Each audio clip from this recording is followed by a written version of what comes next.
මේක කිසිම වටිනාකමක් නැති කොල කෑල්ලක්. හැබැයි අපි කවදාවත් මේ කිරනවද?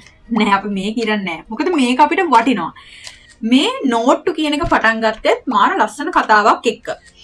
දැන් අපි බාර්ලි වගේ දේවල් මුදල් විදිහට පාවිච්චි කරා. මේක උස්සගෙන යන එක කරදරයක්. ඒ නිසා අපි කාසි වලට මාරු වුණා. කාලයක් යනකොට මේ කාසිත් අපිට මහා කරදරයක් වුණා. වෙලෙන්දෝ ඈත පැති වලට යනකොට වැඩිපුරම දැන් කාසි තමයි යාළගේ කරත්තවල තියෙන්නේ. කරන්න බෑනේ. දැන් කාසි උස්සගෙන යන එකත් කරදරයි. ඒ නිසා මෙයාලා මොකද කරේ?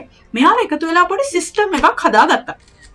මේ කාසි ටික විශ්වාසවන්ත තැනක ගිහින් තැන්පත් කරනවා. ඊට පස්සේ එතනින් ගන්නවා රිසිට් එකක්. මගේ ළඟ මෙච්චර කාසි ප්‍රමාණයක් තියෙනවා කියලා. මෙයාලා මේක පාවිච්චි කරා ගනුදෙනු කරන්න. ඔන්න ඔය වැඩෙන් තමයි මේ නෝට්ටු කියන එක ඉස්සරහට ආවේ. හරි දැන් නෝට්ටුත් අපිට කරදරයක් වෙලා අපි ඩිජිටල් මුදල් වලට ආවා. මෙහෙම මුදල සෑහෙන විකාශය වෙලා තියෙනවා. කොහොම හරි ඔය අද තියෙන තැනට මුදල් එන්න කලින් සෑහෙන ස්ටෙප් ගොඩක් පහු කරගෙන තමයි අපි ආවේ. එතන අපිට හම්බෙන එක ප්‍රධානම ස්ටෙප් එකක් තමයි මේ නෝට්ටු වලට කාසි වලින් නෝට්ටු වලට මාරු වෙන එක. ඒක උනේ ඔන්න ඔය විදිහට.